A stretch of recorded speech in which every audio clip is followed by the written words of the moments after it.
Welcome to Recover Your Soul. I'm Rev Rachel, and I am honored and privileged to have a really special guest with us today. I have Morgan Cron, who is in recovery, who is an Episcopal priest, and also the host of a really high-end, fantastic podcast called Typology, which I'm really honored to have you here to share your new book, The Fix: How 12 Steps offering a surprising path of transformation for the well-adjusted, the down and out, and everyone in between. Welcome, Ian.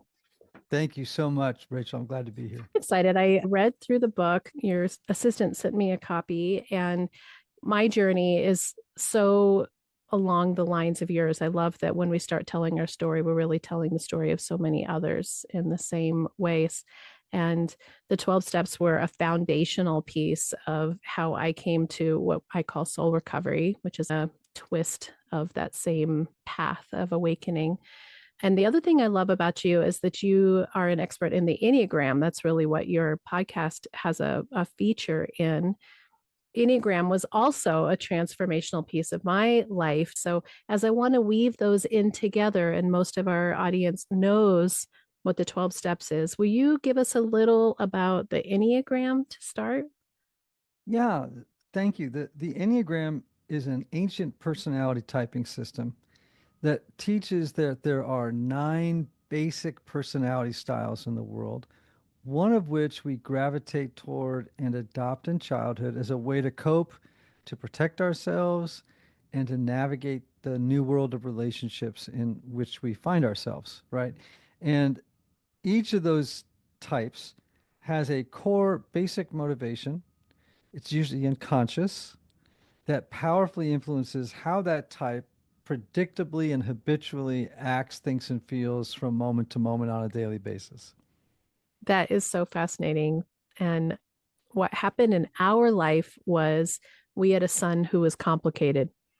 And so we sent him to counseling, and she introduced us to the Enneagram and gave us this information kind of for the first time as an aha moment that we are all 4 of us were different. How we showed up was different, how we saw the world was different. And it gave us a tool to begin to accept the others and to see potentially what was going on with them. And the tool it gave me was that I was a peacemaker. It was the first time that I realized I needed to be okay for everybody else to, for me to be okay. They all needed to be okay. Mm-hmm.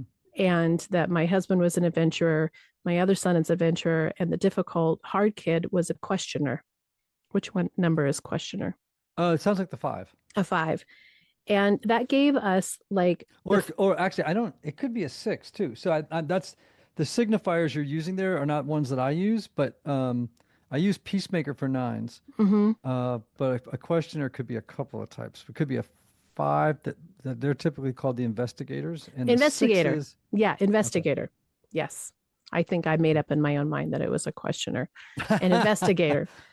But that helped give us like this tool, right? And then in the midst of all that, we are all addicts. My husband and I were alcoholics. My kids, the apple doesn't fall from the tree. Addiction was a piece of that. And so I'm curious, and it's one of the questions on your sheet. I'm curious about the Enneagram and addiction and the correlation between the two of them, because this is something that I'm really fascinated to maybe understand more about those personality styles and how they're predispositioned for the addiction that is in our lives. Yeah. So, you know how people sometimes will say, "Oh, so and so has an addictive personality," and I understand what they're saying, but they're absolutely wrong. There actually is no such thing as an addictive personality. As you know, addictions are wildly complicated, right? They are many, many forces come into play. You have what I believe are genetic forces, you have neurological forces, you have familial forces, you have trauma, you have, actually even socioeconomic forces that come into play when we look at the world of addictions. So, I mean, there's never only one thing that leads person to become an addiction. It's multiple things that are all in play, right? And in terms of Enneagram types, I'm like, you know what? I still go to 12-step meetings probably 4 days a week, right? Not because I have to. I'm not thinking about drinking or drugs.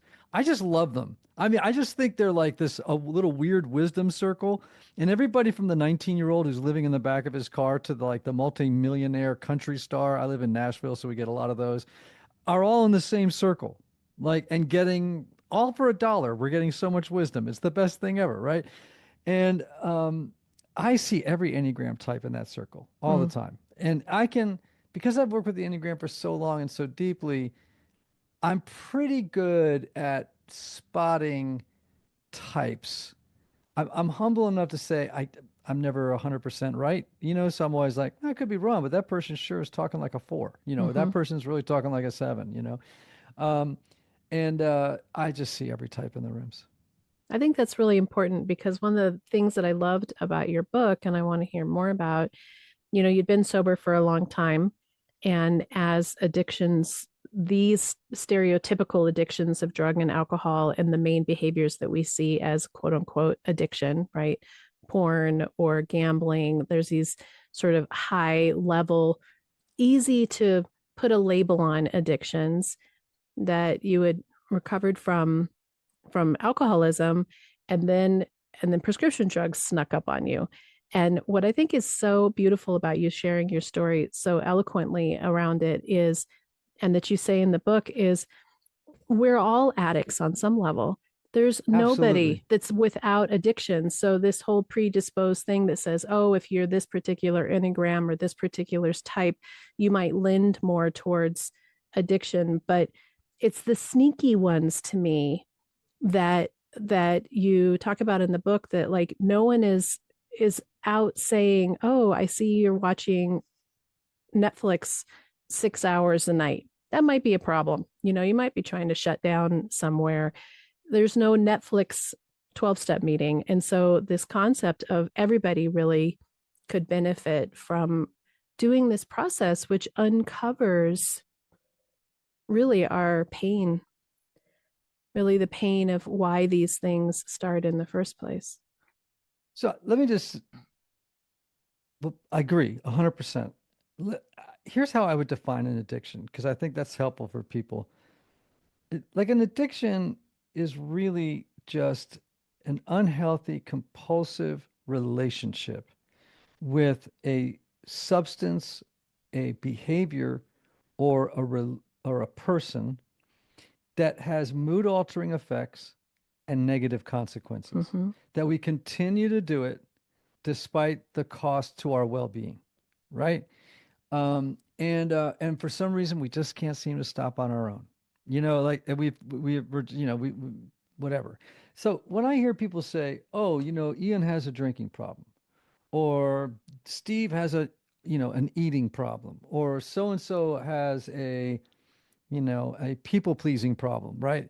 I'm like, nope, that's not exactly right. I appreciate why you're saying that, but in reality, Ian has a drinking solution. Steve has an eating solution, right? Uh, These are external solutions to internal problems, and and they when you use an external agent to solve an internal problem, that's like going to the hardware store to buy bread. It just Mm-hmm. doesn't work, right? So, you know, um, what I would say is that what the steps have done for me and what I think they can do for everybody is number one, begin to do the work that will lead to a spiritual awakening of sufficient force that it expels and renders unnecessary the need for the external solution to the Mm-hmm. internal problem. Right? Now it's like I don't need to drink anymore. I took care of the problem it was trying to solve. And the nature of that problem was principally, uh, although not entirely, spiritual in nature, right? So, I mean, that's what I just love about, and I think of them as a kind of spiritual technology for everybody.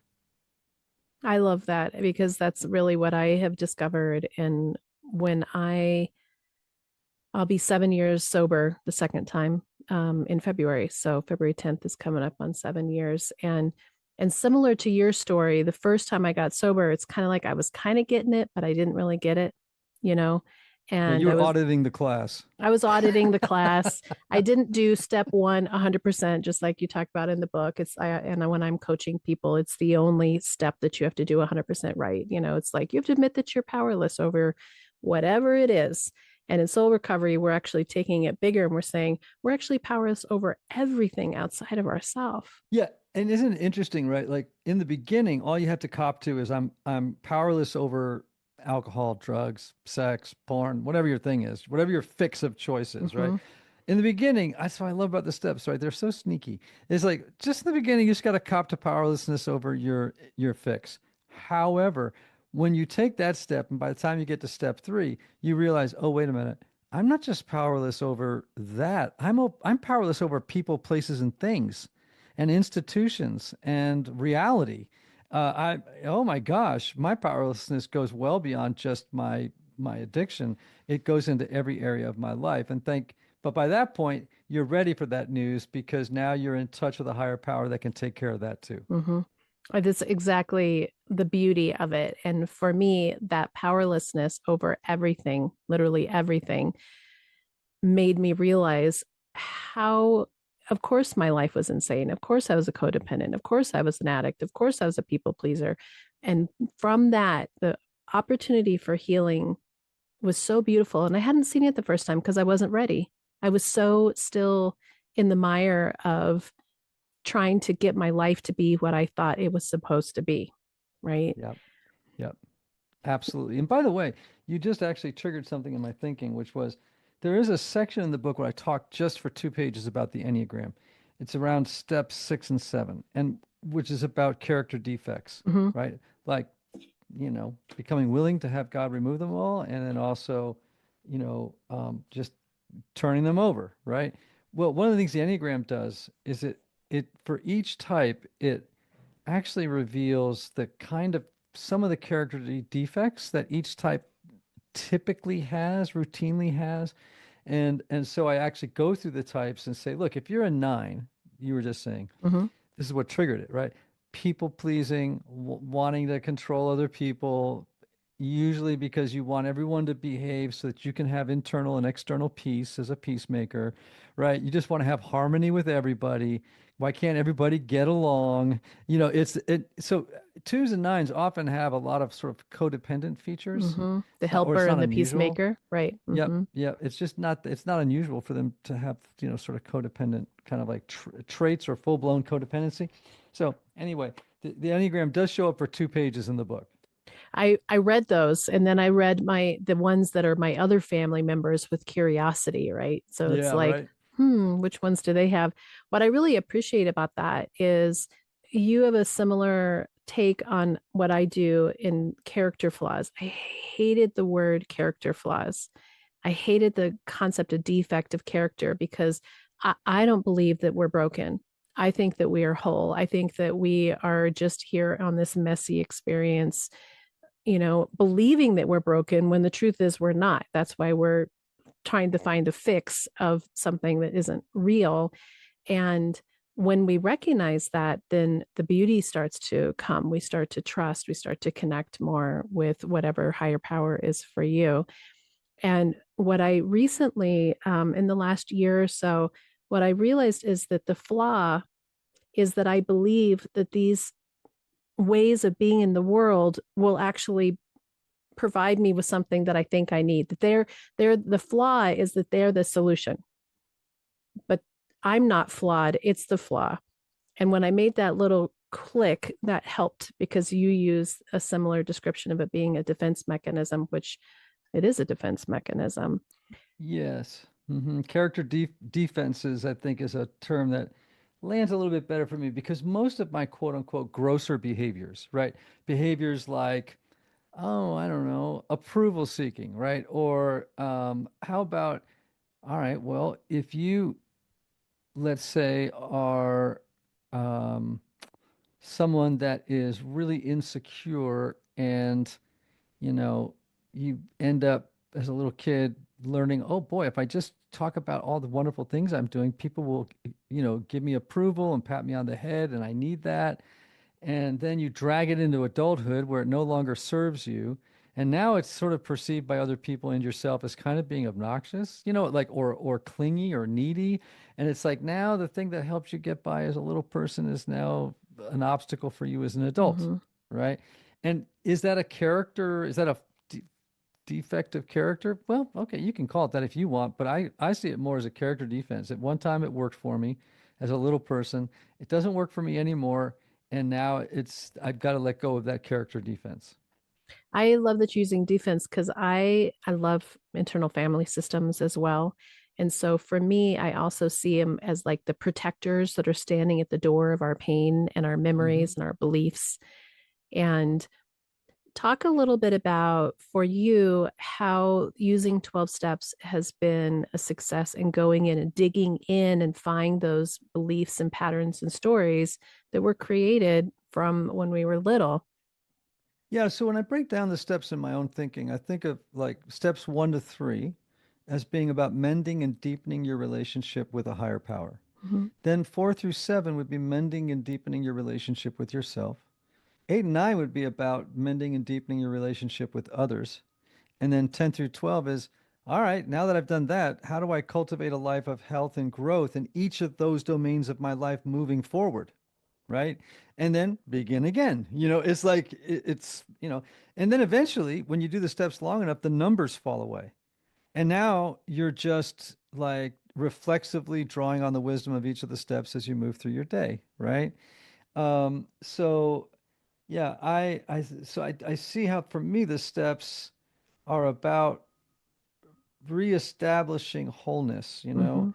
in each, because everyone comes in to the rooms, in my experience, or at least I did, experiencing a real or perceived rupture in each of those relationships. It's like there was something broken in my relationship with myself, right? There was something broken in my relationship with others. There was something broken in my relationship with my higher power, right? Like it's like I had to kind of now what that particularly in steps 4 through 7, what you're doing is you're doing the inward work, Mhm. right? So that has to be looking squarely at what's going on in here. And that will include looking at broken stories that we've been telling ourselves for too long that just aren't true. It will mean having to look at patterns of behavior that have been hurtful to us and to others. It's going to involve looking at our fears, right? It's going to be looking at, so it can be an uncomfortable process. It doesn't have to be as uncomfortable as some people make it because they approach it frankly, because they come in with so much shame Mm. and they're so shame triggered. It's like, you want me to write down all this stuff? And it's like, okay, now easy, go easy here. Take a breath, be a little bit more dispassionate, step back from the experience and don't look at it as being like a whipping post. It's actually just you just owning what is. Like we're just gonna own what is, right? I've been a liar and a thief. Okay, write that down, right? It's like, all right, we'll just say it because it's true. And so let's just write that down. Because the first step, right? Not literally the first step, but a first step in healing, right, is like you have to acknowledge what reality is. Mhm. Like, okay, well, this is what I've done, and this is what I'm like sometimes, and these are the things that hurt people do. But it doesn't mean I have to stay this way, right? Right. Like I can move to a higher plane of being in the world than the one I've previously been on. And that's the hope that the steps provide us. Yeah, the hope I think is so huge. The Recover Your Soul audience is really around people who have addiction in their life. I do have a lot of people who are recovered, but it's predominantly people who are affected by addiction of somebody else Yeah. or dysfunction by somebody else. Yep. And the beauty of the 9 steps that have cultivated in my life and that I offer people is that allowance to sort of have that experience for themselves of this process of working exactly what you're talking about in healing ourselves, healing our relationships with others, connecting with something even greater still. Have you had relation with Al-Anon and working the steps from that perspective? What would be your expertise in terms of people who are really coming in from this codependent place and helping them to recognize how those addictions to control, in particular, is a soul recovery massive piece to really realize we're trying to control. What's your expertise and suggestion in that regard? Well, yeah. So my wife is an Al-Anon ninja. I can tell you, right? Like my wife, the other day, we were in the kitchen and I was getting mad about something, and she just paused and she looked at me and she said, "Keep coming back."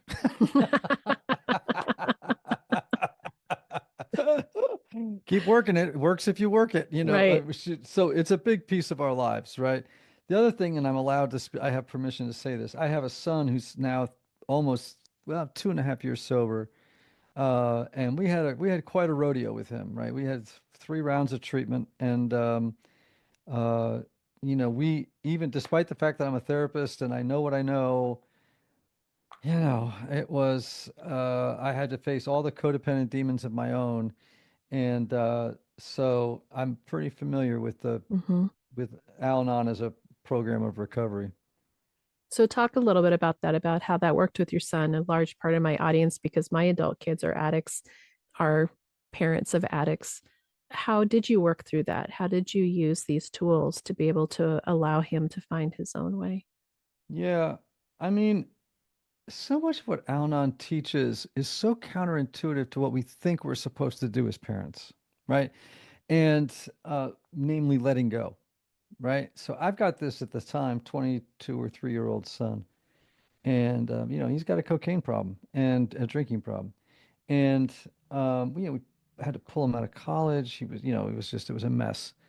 And of course, we did reach a point, and we did all the dumb stuff you're not supposed to do, right? All the enabling, all the fixing, all the, we just, and my wife and I frequently disagreed over what the next thing to do was. Mm, I was more the one to say, let him just, because I'm in recovery, I was basically the type who said, okay, if he's in jail, let him sit there. mm-hmm, Like, and it wasn't because I'm a bad guy or because I don't love, I love him enough to say, let him sit there. mm-hmm, My wife in the beginning of this journey was not, before she was involved in Al-Anon, she's like, we can't let him sit there. And I'm like, well, we actually can let him sit there. But, but we both made mistakes, right, along the way here. Um, I think the whole idea of this sort of compassionate um, letting go and saying, um, I have to allow my son to I need to give him the dignity of making his own choices. mm-hmm, And if he makes choices that are harmful to himself, he needs to experience those consequences so that hopefully he will awaken and realize or want a different path. mm-hmm. But I can't make him take that path. He has to find that path himself. Now, that is scary as hell for a parent because you also realize, well, what if fentanyl ends up in that cocaine before he has a chance to figure out that there's another path? So it can be very scary. I understand how frightening that is. Um, and, you know, we had a good ending. We had a good ending. Now, thank God, right? So, I mean, it seems to me that the program of Al-Anon, I love it. I love what it's done for my marriage. I love what it's done for my son, for our family, for the relationship with our other children. Um, you know, it and of course, just to be clear, if it's different when you have a 23-year-old versus a 14-year-old, Mm-hmm. right? Like those are two different creatures and they require different kinds of interventions to help them. So I don't want to make it sound like, hey, let your 14-year-old, the guardrails have to be different, just Right, depending on the age, and you have to exercise real wisdom and discernment and have help to help you figure out what to right, do. But, I think as a rule, this idea of just recognizing I have control over this and I don't have control over that.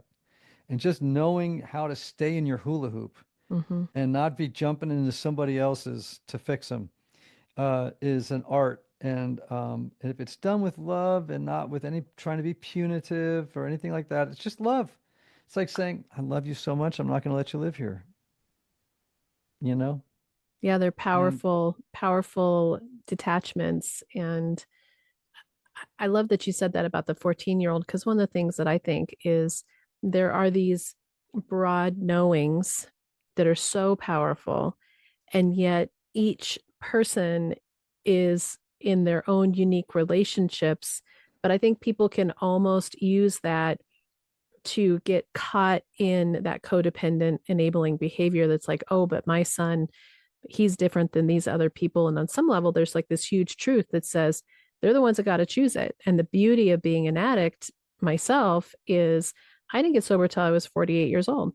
And so how am I supposed to think that my now 26 and 28-year olds are going to make a lifelong decision when I battled with sobriety from the time that I started drinking? And it was my own journey to do that. And yet at the same time, I have so much knowledge that I want to impart to them and so much that I want to share, but I also want them to be human beings that find their own experience. And in the end, the steps give us the core to remember who we are and to let go of all the resentments. I mean, I love in the book you talk about really the demon. You actually describe the demon, the dragon on the shoulder, almost word for word how I describe it. Hmm. And this concept of this never ending demon that berades all of us in some way.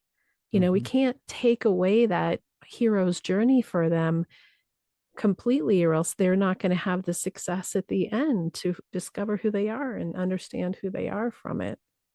Yeah, I think there's just always this developmental thing going on, right? So, meaning with a 25-year-old who's in trouble, you have the at this point, they're adults, right? And so but when it's a 14-year-old and their prefrontal cortex is not even anywhere near fully online yet, and their ability to make wise decisions and their impulse control, it's like not there yet. Mm-hmm. At those situations, you may have to be more of a cop than a consultant. Right.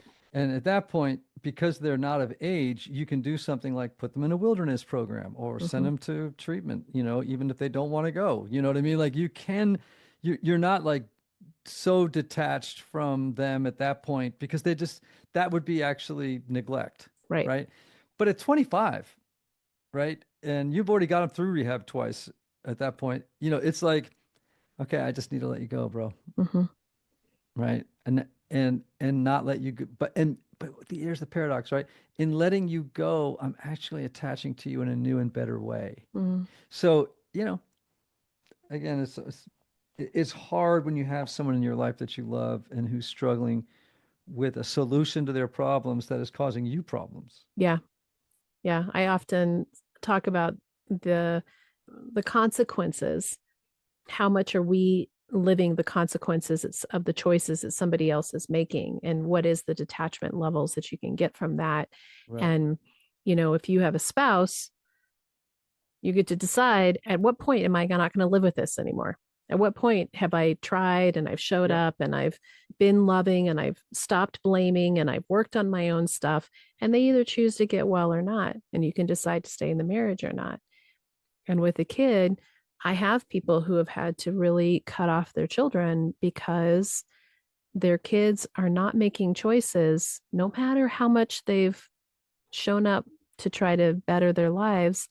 And they're living the consequences, the negative consequences, and it's literally killing them. And that addiction to their well-being is their part of them that is making it so their life is unmanageable. Yeah. Hmm. The thing that I love about all of this is that it gives us tools and hope, no matter what is happening, to remember that we're responsible for our own happiness and to take our power back. You talk about that a little bit in the book, like really taking your power back into your own being. Can you talk to that? Yeah. I mean, hmm, you know, uh, you're reminding me of this quote. I can't remember if it was Maya Angelou or Desmond Tutu. I can't remember who it was, Oh no, maybe it was Marianne Williamson. I can't remember exactly who it was, but it was something to the effect of, we're more afraid of how powerful and beautiful we are than we are, you know what I mean, about Yeah, that being was Marion powerless. Williamson's famous Yeah, quote. Yeah, we're afraid yeah, of our and it's like, strength and success. yeah, I really kind of believe that, like I think it's much hard. It's so hard to accept how beautiful we are in our essential self.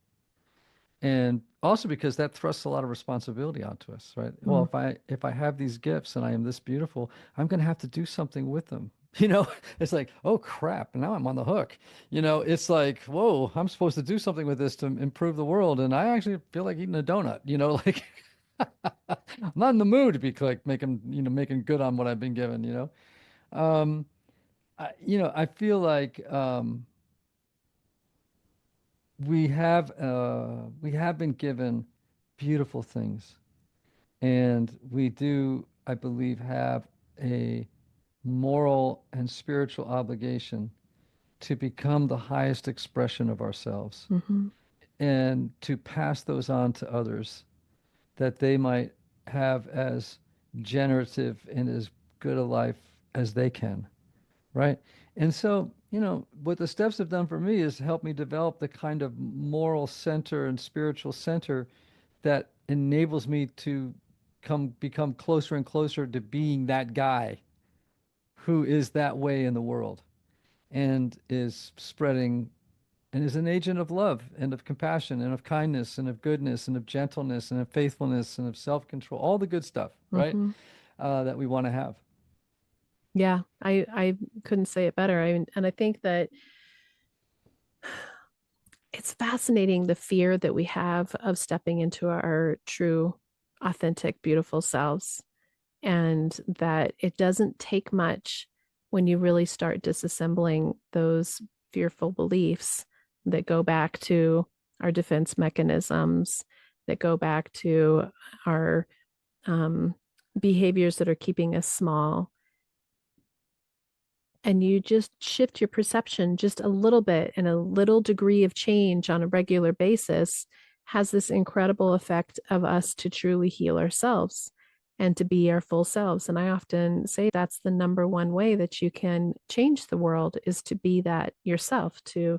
We can't make our kids choose to be happy and whole and sober, no matter how beautiful we tell them that they are. But if we shine our love and deep compassion and our true authentic selves, it reflects to them that that's okay, that it's safe to be that, Hmm.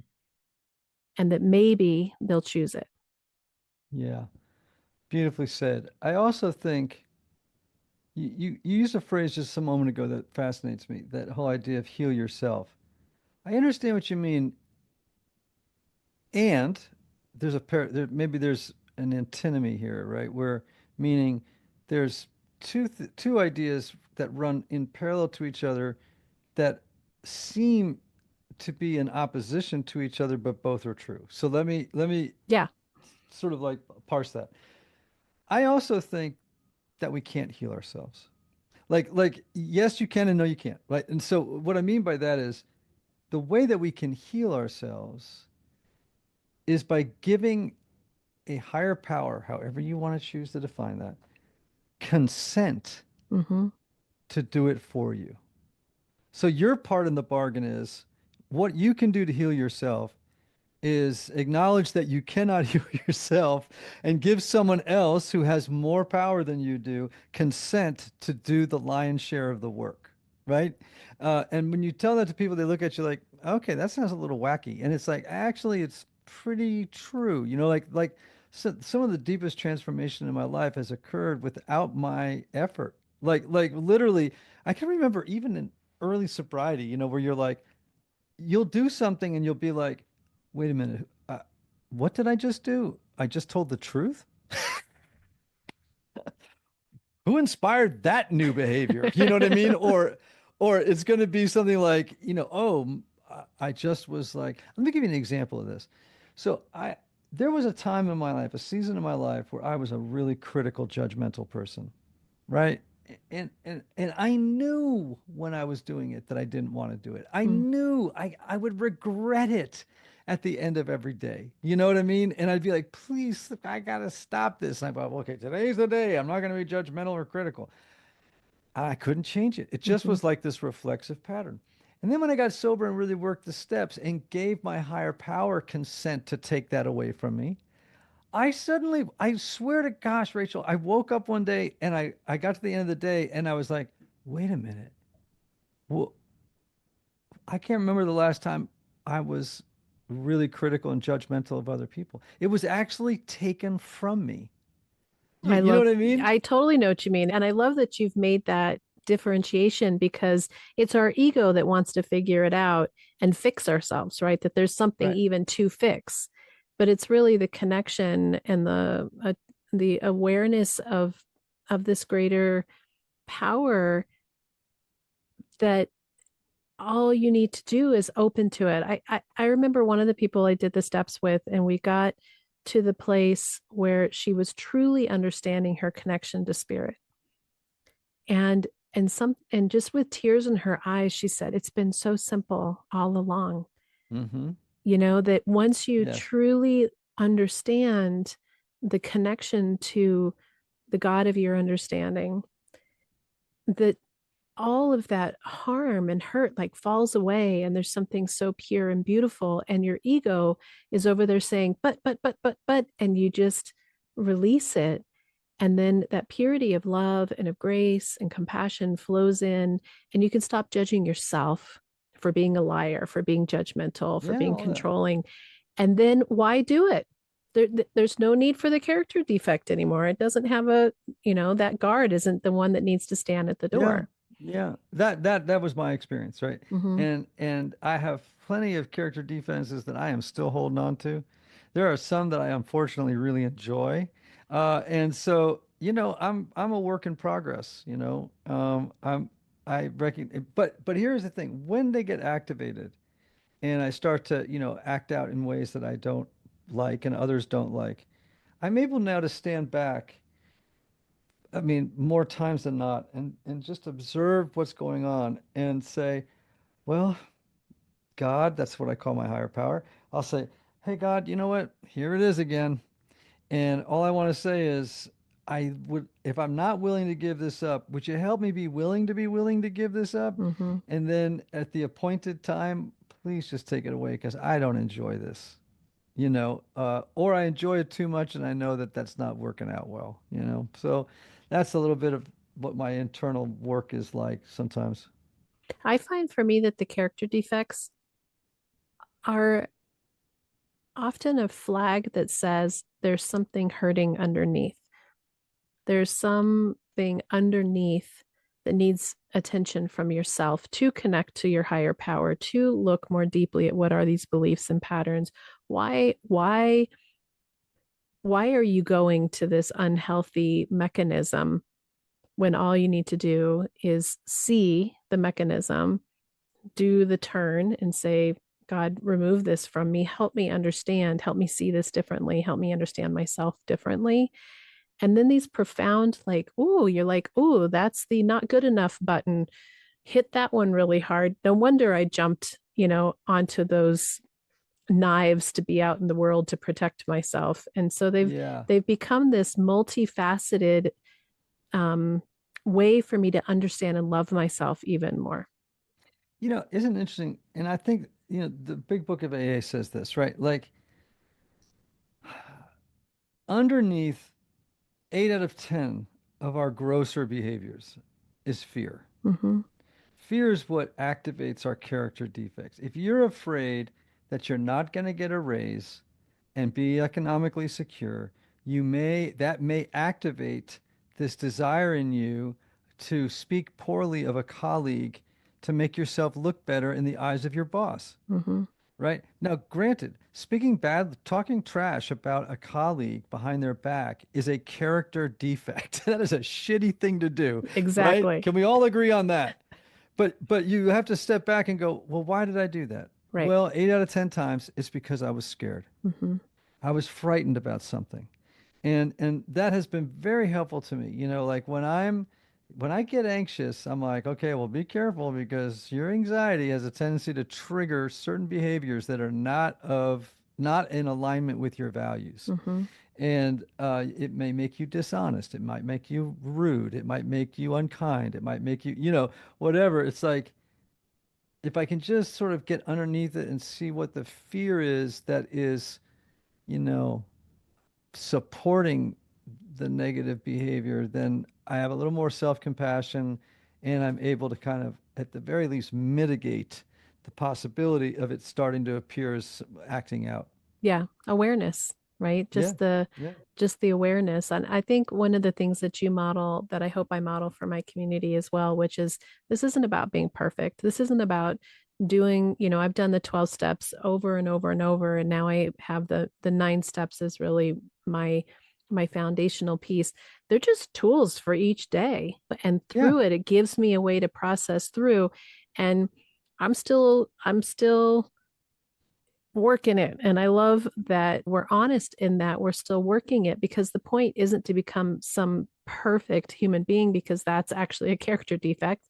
It's about being able to be present in our lives in a way that allows us to deal with the complexity of what is, because turns out what is complex. Yes. Yes. As Bill says, progress, not perfection. Mm-hmm. Yeah. Progress, not perfection.